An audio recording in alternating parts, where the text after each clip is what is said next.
Hello bikers, কি অবস্থা সবার? কেমন আছেন সবাই? আশা করি সবাই আল্লাহর রহমতে ভালোই আছেন। সবাইকে স্বাগত জানিয়ে শুরু করছি আজকের নতুন ভিডিওটি।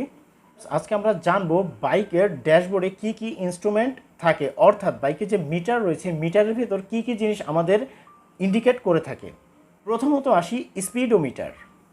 এই স্পিডোমিটার বোঝায় আমাদের বাইক কত গতিতে চলছে। দ্বিতীয়ত আসি ওডোমিটার সম্পর্কে। ওডোমিটার নির্দেশ করে আমাদের বাইক প্রথম থেকে আজ পর্যন্ত মোট কত কিলোমিটার রান করেছে এই বিষয়টি। তৃতীয়ত আসি ট্রিপ মিটার সম্পর্কে।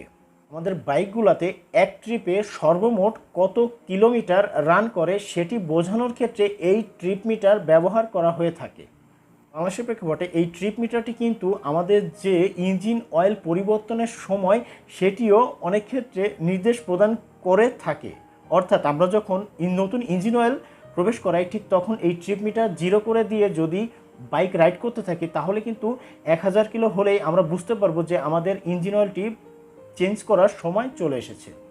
চতুর্থত আসি টেম্পারেচার গেজ সম্পর্কে।